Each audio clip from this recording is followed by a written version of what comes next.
Hi friends, இன்னைக்கு நம்ம வீடியோவில் என்ன பார்க்க போகிறோம்னா three different types of earrings அது எப்படி மேக் பண்ணுறோன்றது தான் பார்க்க போகிறோம். வாங்க நம்ம என்னென்ன பொருள் தேவைன்றது பார்க்கலாம். ஃபஸ்ட்டு இயரிங்க்கு நான் ப்ளூ கலர் கிறிஸ்டல் வீட்ஸ் எடுத்திருக்கேன். அப்புறம் பார்த்தீங்கன்னா கொஞ்சம் செயின் எடுத்திருக்கேன், அப்புறம் ஜம்ப்ரிங் எடுத்திருக்கேன், அப்புறம் பேஸ் எடுத்திருக்கேன். இந்த வீடியோ ஃபுல்லாக பாருங்கள், ஸ்கிப் பண்ணாமல் பாருங்கள். நம்ம என்னென்ன தேவைன்றது தெரியும், எப்படி மேக் பண்ண போகிறோன்றது தெரியும். அதுவும் சிம்பிள் அண்ட் ஈஸி வேல. இப்போ நம்ம ப்ளூ கலர் கிறிஸ்டல் பீட்ஸு, அப்புறம் ஒயிட் கலர் கிறிஸ்டல் பீட்ஸு தேவையான அளவு. அதுக்கப்புறம் ரிங்கு, அதுக்கப்புறம் செயினு, அதுக்கப்புறம் பேஸு, இயரிங் மேக் பண்ணுறதுக்கு பேஸு, அப்புறம் குளூவு, அப்புறம் நம்ம முக்கியமானது எதுன்னா கியர் ஒயர் தான். அந்த கியர் ஒயரை யூஸ் பண்ணி தான் நம்ம எப்படி ஃப்ளவர் மேக் பண்ணி ஒரு சூப்பரான பியூட்டிஃபுல்லான ஸ்டட்டு மேக் பண்ண போகிறோம். அது லாங் ஸ்டட்டு தான், இயரிங்ஸ் தான் மேக்கப் பண்ண போகிறோம். அது ஸ்டெட்டாக கூட யூஸ் பண்ணிக்கலாம். அப்புறம் இயரிங்காக கூட அது 2 in 1 தான் ஆப்ஷன், அது நம்ம யூஸ் பண்ணிக்கலாம்.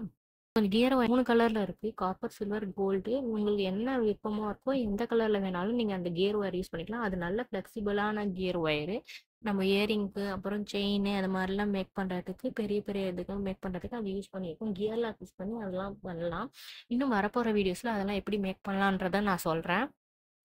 நான் தேவையான அளவு கட் பண்ணி எடுத்துக்கிறேன். ஒரு சிம்பிள் ஃப்ளவர் தான் மேக் பண்ண போகிறோம்.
பாருங்க, கொஞ்சம் கொஞ்சமா உங்களுக்கு வீடியோ பார்த்தாலே உங்களுக்கு புரிஞ்சிரும்.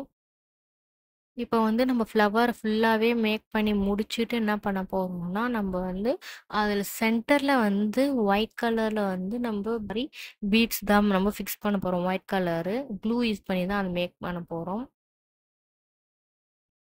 இந்த வீடியோ ஃபுல்லா பாருங்க. உங்களுக்கு கண்டிப்பா புரியும்.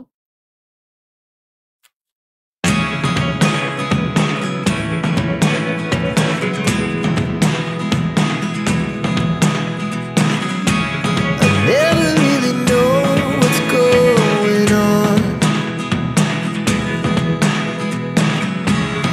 Look at me sometimes like all you want to do is run. Hear me out, hear me out. If all the things you never show, there are the things I want to know. Secrets start in your heart so slow. But if you don't wanna tell me now, I guess I'll never know. Losing almost all my next நம்ம என்ன பண்ண போறோம்னா, ஒரு reused ஸ்டட்ட தான் நம்ம வந்து எப்படி use பண்ணலாம் திரும்ப. சப்போஸ் உடஞ்சிடுச்சு இந்த ஸ்டட் நம்மளால யூஸ் பண்ண முடியாது. மேல இருக்க நல்ல ஃப்ளவர் மாரி ஷேப்லாம் இருக்கும். ஆனா நம்ம பேக்ல வந்து வந்து உடஞ்சு போயிருக்கும். அந்த பேக் மட்டும் இருந்தா நல்லா இருந்திருக்குமே, நம்ம யூஸ் பண்ணலாமே அப்படின்ற தோணும்போதெல்லாம், நம்மளே வந்து அத எப்படி ஃபிக்ஸ் பண்ணிக்கலான்றத பார்ப்போம். இப்போ வந்து இந்த ஃப்ளவர் வந்து ஸ்டோன் வச்ச ஃப்ளவர் என்னோட பேஸ் வந்து உடஞ்சிடுச்சு. இப்போ நான் பேஸ் ஃபிக்ஸ் பண்ணி அத வந்து நான் ஸ்டட்டா யூஸ் பண்ண போறேன். அது எப்படி வந்து நான் ஃபிக்ஸ் பண்ணி யூஸ் பண்றேன்றது வீடியோ பார்த்தா தெரிஞ்சிடும் உங்களுக்கு. அப்புறம் ஈஸி வே தான். இந்த மாதிரி உடஞ்ச ஸ்டட்டெல்லாம் வந்து நீங்க ரீயூஸ் பண்ணிக்கலாம். இத வந்து எப்படி நான் மேக் பண்றேன், எப்படி வந்து நானு அத ஃபிக்ஸ் பண்றேன்றத வந்து நீங்க வீடியோ ஃபுல்லா பாருங்க. ஸ்கிப் பண்ணாம பார்த்தீங்கன்னா உங்களுக்கு புரியும்.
அடுத்தது நம்ம என்ன பார்க்க போறோம்னா, தேர்ட் ஒன் வந்து ஒரு சூப்பரான இயரிங் தான் மேக் பண்ண போறோம். இதுக்கு நம்ம வந்து தேவையான 22 காஜ் ஒயரு. நீங்க வந்து 3 டைப்ஸ் ஆஃப் கலர்ஸ் இருக்கு இதுல. கோல்டு, சில்வர், காப்பர் உங்களுக்கு என்ன வேணுமோ அது. இது 22 கேஜ்ன்றதுனால நல்லா ஃப்ளெக்சிபிளா இருக்கும். நம்மளுக்கு வந்து பெண்ட் பண்றதுக்கு, இது பண்றதுக்கு ஈஸியா இருக்கும். ரொம்ப கையெல்லாம் வலிக்காது. ஆனா ரொம்ப ஹார்டா அந்த 20, 18, 16 எடுத்தோம்னா தான் கொஞ்சம் ஹார்டா இருக்கும். இந்த 22 வந்து கொஞ்சம் ஃப்ளெக்சிபிளா தான் இருக்கும். அதுக்கப்புறம் வந்து நம்ம கொஞ்சம் தேவையான அளவு வந்து பீட்ஸ் எடுக்க போறோம். 11 ஓ சீட் பீட்ஸ் நான் ரெட் கலர் எடுத்திருக்கேன். அதுக்கப்புறம் வந்து chain, silver chain 1 inch 1 1/2 inch வந்து நான் 2 விதமா கட் பண்ணி எடுத்துக்க போறேன். அப்புறம் ஜம்ப் ரிங்கு, அப்புறம் வந்து உங்களுக்கு இது ஹூக்ஸ் நான் எடுத்துக்க போறேன். நீங்க ஹூக்கா மேக் பண்ணி இயரிங்கா மேக் பண்ணிக்கலாம். இல்ல ஸ்டட்டு, பேஸ் அந்த மாதிரி ஏதாவது ஆல்ரெடி வச்சிருந்தேன் அதுல கூட நீங்க மாட்டல் மாதிரி யூஸ் பண்ணிக்கலாம். உங்களோட சாய்ஸ் தான். இந்த கலர் தான் எடுக்கணும், இந்த மாதிரி தான் பண்ணணும்னு இல்லை. இது கொஞ்சம் ஒரு பேஸ் தான், எப்படி பண்ணலான்றதுக்கான ஒரு ஐடியா தான். இந்த ஐடியா வச்சு நீங்க உங்களோட ஓன் கிரியேட்டிவ் வச்சு நீங்க எப்படி வேணாலும் ஃபிக்ஸ் பண்ணிக்கலாம். இப்ப செயின் இருக்குன்னு வச்சுக்கோங்களேன், அதிலேயே வந்து நீங்க இன்னும் நெறைய பீட்ஸ் ஆட் பண்ணி கூட இன்னும் ஹெவியா இருக்கட்டும் அப்படின்னு சொல்லி இந்த தொங்கல் மாரி, தொங்கட்டா மாரி நீங்க யூஸ் பண்ணிக்கலாம். ஓகே. நான் இத எப்படி மேக் பண்றேன், எப்படி ஃபினிஷ் பண்றதுன்னு நீங்க ஃபுல்லா பாருங்க. ஃபுல்லா பார்த்து முடிச்சதுக்கப்புறம் உங்களுக்கு இது புரிஞ்சிரும். தயவுசெய்து ப்ளீஸ் ஸ்கிப் பண்ணாம வந்து இந்த வீடியோ ஃபுல்லா பாருங்க ஃப்ரெண்ட்ஸ். இன்னும் நெறைய வீடியோஸ்ல நம்ம வந்து நெறைய இயரிங்ஸ் மேக் பண்றது, மாலா மேக் பண்றது, அதுக்கப்புறம் இன்னும் நெறைய நெக்லஸ் மேக் பண்றது எப்படின்றது நெறைய வீடியோஸ் போட போறோம். அதுக்கு என்னென்ன வந்து மெட்டீரியல்ஸ் தேவைப்படும், எங்கெங்க வாங்குறோம்ன்றது மாரி கூட நம்ம வந்து நம்ம போட போறோம். நீங்க தயவுசெய்து ஸ்கிப் பண்ணாம இந்த வீடியோ ஃபுல்லா பாருங்க.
ஓகே ஃப்ரெண்ட்ஸ், உங்களுக்கு இந்த வீடியோ பிடிச்சிருந்தா லைக் பண்ணுங்க, ஷேர் பண்ணுங்க, கமெண்ட் பண்ணுங்க. மறக்காம நம்ம சேனலை சப்ஸ்கிரைப் பண்ணுங்க. இன்னும் நிறைய making videos, jewellery making videos, bracelet making videos, earring making videos, necklace making videos அப்படின்னு சொல்லி இன்னும் நிறைய நம்ம பார்க்க போகிறோம். அதுவும் இல்லாமல் நம்ம எங்கே வந்து ஜுவல்லரி பர்ச்சேஸ் பண்ணுறோம், கஸ்டமைஸ்டு நம்ம வந்து பிரேஸ்லெட்லாம் மேக் பண்ண போகிறோம். அதெல்லாம் எப்படி மேக் பண்ணுறோம், எப்படி செல் பண்ணுறோம் அப்படின்ற பிஸ்னஸ் ஐடியாஸ்லாம் நம்ம சொல்ல போகிறோம். மறக்காமல் நம்ம சேனலை சப்ஸ்கிரைப் பண்ணி வச்சுக்கோங்க. அப்போக்கான நோட்டிஃபிகேஷன் காமிக்கும், பெல் பட்டனும் ப்ரெஸ் பண்ணி வச்சுக்கோங்க. அப்போ நம்ம போடுற வீடியோஸ் வந்து உடனே உங்களுக்கு கிடைக்கும். ஓகே ஃப்ரெண்ட்ஸ், இன்னும் நிறைய வீடியோஸ்லாம் பார்க்கலாம், நிறைய ஜுவல்லரி மேக்கிங்ஸ் ஐடியாஸ்லாம் பார்க்கலாம். ஓகே ஃப்ரெண்ட்ஸ், பாய்.